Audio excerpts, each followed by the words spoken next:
et ñu am ci benn séquence épisode ba le passé boo xam ne def nañ ko si vraiment mu am ñu mu naqari te ki nga xam ne moom mooy produire série bi jubluwu si woon loolu des fois nag di nga jéem a wane dara mu peut-être que ni nga ko defee du doon ni nga xam ne moom mooy anam yi nga xam ne noonu la ko nit yi di gisee vraiment ba mu xaw a frustré naqari ay nit naqari bu metti te bon ñëpp xam nañ ni vocation quand même TFM depuis le début tout ce qui est de la religion dañ ko fonk te dañ ko jiital te am na ay jéego yoo xam ne vraiment yàgg nañ ko ci dox donc pour aussi di wax que ni nit nag day juum wala nit day def erreur te jullit moom nit sax bu juumee bu ko reconnaître dafay njëkk a def mooy mu am mu jéggalu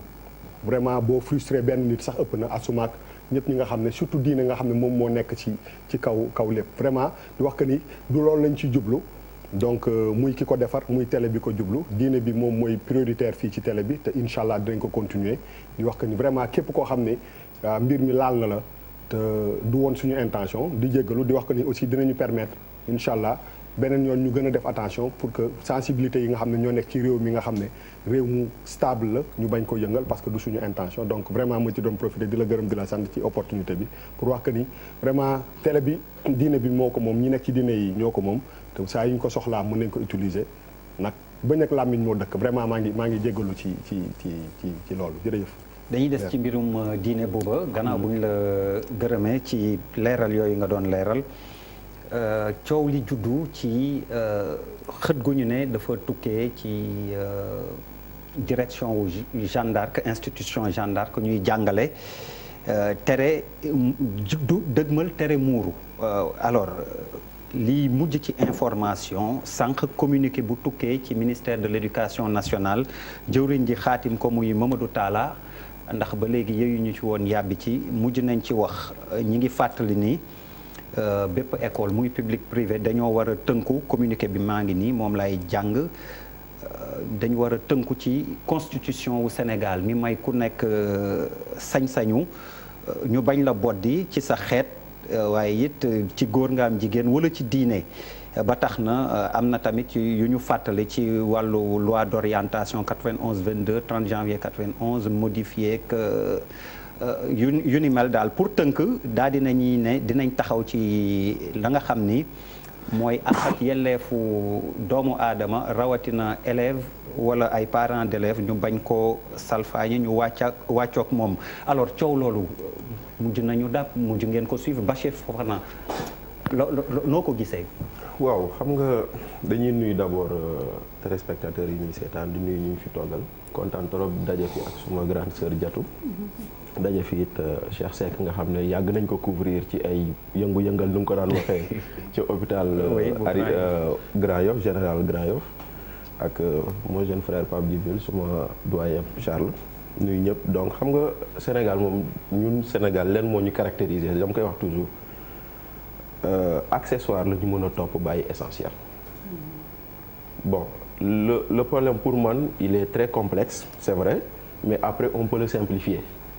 Pour man lan mooy le problème très complexe c'est-à-dire que tout ce qui touche à la religion à la foi au tarixa nañ ci def ndànk ci réew mi parce que taal na yeneen réew loolu mooy complexité bi. Maintenant simplification bi pour man moo di ni chaque parent d'élève est libre d'amener son enfant fu ko neex tamit. Oui.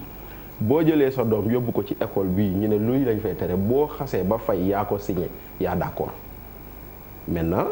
toll na la noonu jëlal sa doom yóbbu ko feneen. loolu mooy simplifier la chose mais si kaw leneen tamit buñ ko fàtte nous sommes un état laïque nous sommes un état dans lequel on reconnaît nu ko ministre bi rappelé ci communiqué bii nii la liberté d'association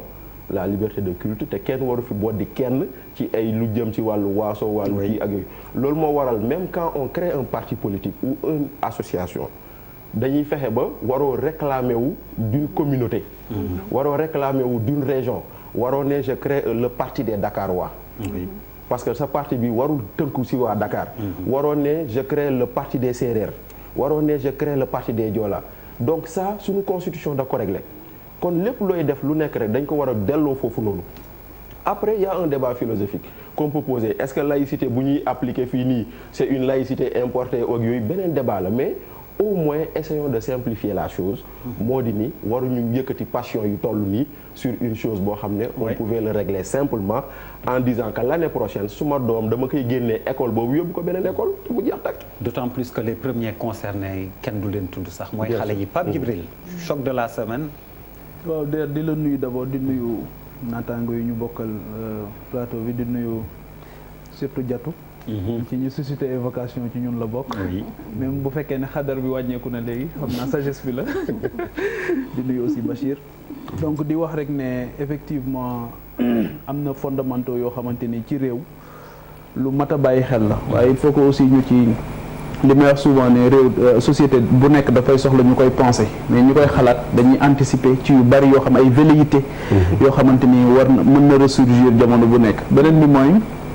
les démons de la division aussi du ñu fi jóg mukk c'est-à-dire que jamono bu nekk ñoo ngi taxaw di xool buntu boo xamante ni mën nañ fa jaar pour attiser le feu wala yu mel noonu. Sénégal exception la boo xamante dafa am solo yaakaar naa réew mi rek ngay ñëw fekk fii cimetière yoo xamante ni chrétiens yi ñoo koy jël bokk ak jullit ñi. nga dugg ci famille yi mixité bi am man nii école chrétienne laa jàngi école catholique laa jàngi muy Notre-Dame bu Thiadiaye donc li ma bëgg a wax rek mooy il faut que ñu ñàkk li nga xamante ni moom moo ñu dimbali ba tey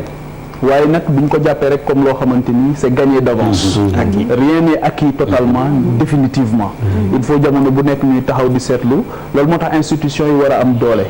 dafa am benn borom xam-xam buy wax ne espace public mu ne espace conflit la mu ne waaye différence ak jungle mooy ici le conflit est institutionnalisé et ça devrait déboucher sur le consensus. Consensus mooy kenn ku ci nekk dafa am looy bàyyi te du altérer sa identité originelle donc loolu moo tax comme le conflit est institutionnalisé loolu moo tax institution war a am doole parce que am na fa bu ñu fa eggee institution rek moom moo mën a siffler la fin de la récréation donc encore une fois que la loi soit dite et que kenn ku ci nekk xam lan la ci charte réew mi wax ñu appliquer ko. alors Diatou yow laa waroon njëkk jox ndax cër bi. bon j'aurais du mal tey à bañ la woowee grand mais bon. waa kay jërëjëf maa ngi nuyu ñëpp di sargal aussi ñoo bokkal plateau bi yëpp. di sargal aussi taskatu xibaar yeeg technicien yeeg yëpp parce que xam nañ ne tey journée internationale de la liberté de la presse la. Je pense que Pape ak Bachir wax nañ ko tout à l'heure c'est une question forcément passionnelle parce que dafa sensible. nit moom lu laal si gëm-gëmam si foam rek dafay doon loo xam ne dafa sensible te ñu bëgg ko ñu bañ ko bëgg. affaire voile wala pas voile mënuñu ko déconnecté wala détaché ko aussi c'est affaire foi donc c'est une question très sensible man je dois dire que j'ai parcouru un peu rapidement les sites